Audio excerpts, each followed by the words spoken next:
Hello students, start करने जा रहा हूँ आपके लिए फ्रैक्शन चैप्टर। ये आपकी क्लास 6 में अधिकतर पूछा जाता है। सीबीएसई आईएससी बोर्ड में एनसीईआरटी पैटर्न की बुक उठा के ली हुई है। और अगर आप फ्रैक्शन चैप्टर इस तरह से समझेंगे तो बहुत आसान भाषा में आपको समझ में आएगा। और भी चैप्टर्स या इसके एक्सरसाइजेज जो हैं वो इसके साथ में इस चैनल पर डाली जाएंगी। तो पहला जो आपका चैप्टर है फ्रैक्शन मैंने स्टार्ट किया और पहली एक्सरसाइज का एक टॉपिक उठाया, बहुत छोटा सा टॉपिक है, व्हाट इज द फ्रैक्शन। तो देखिए फ्रैक्शन क्या है।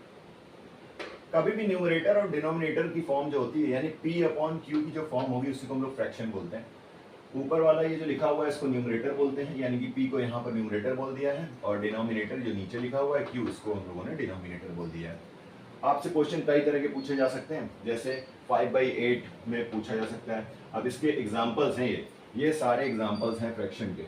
अगर आप फ्रैक्शन की बात करें तो फ्रैक्शन क्या है, तो देखिए 1/2, 3/4, 5/6, ये सब फ्रैक्शन है।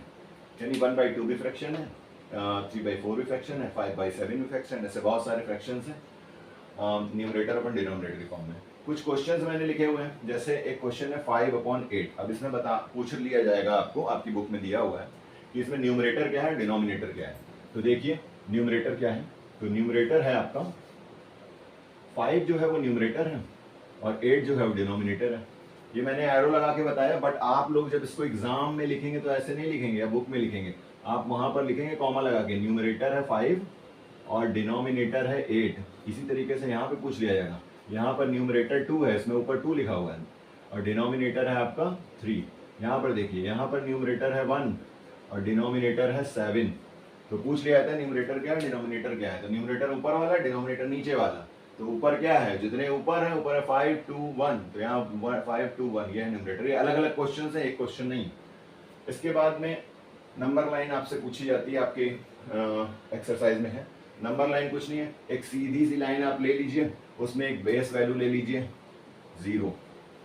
0 से राइट हैंड साइड पर जब आप बढ़ेंगे, राइट हैंड साइड पर, तो सारी चीजें पॉजिटिव रहेंगी, प्लस में रहेंगी सारी चीजें। और जब आप लेफ्ट हैंड साइड की तरफ बढ़ेंगे तो ये जो लेफ्ट हैंड की तरफ बढ़ेंगे तो सारी चीजें निगेटिव रहेंगी। तो 1 1 2 3 4 5 6 7 8 9 10 11 12 इन्फिनिटी तक रहेगी। और जब आप लेफ्ट हैंड साइड में आते हैं तो 1 2 3 4 5 6 7 8 ये भी इन्फिनिटी तक रहेगी।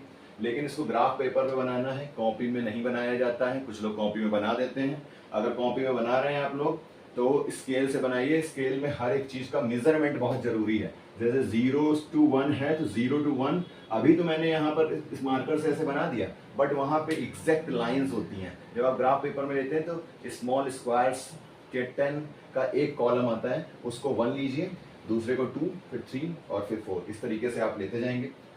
आगे बताते हैं, इसी से रिलेटेड, फ्रैक्शन से रिलेटेड जो क्वेश्चन मैंने यहाँ पर बताया आपको, उसी का जस्ट अपोजिट पूछ लिया जाता है कि न्यूमरेटर गिवन है, डिनोमिनेटर गिवन है, तो अब बोलेगा फ्रैक्शन क्या है।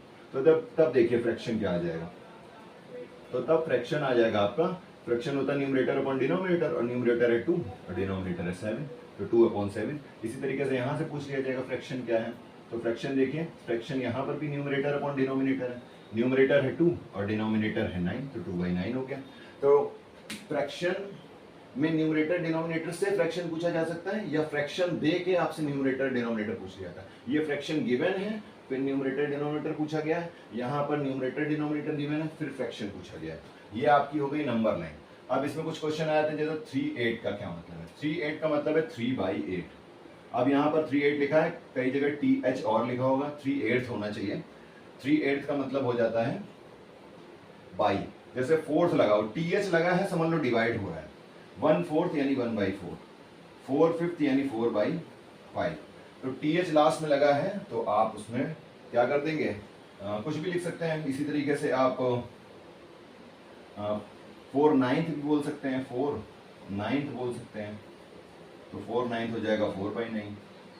तो इस टाइप के क्वेश्चंस हैं, और भी आगे डालता रहूंगा, देखते रहिए। Thank you.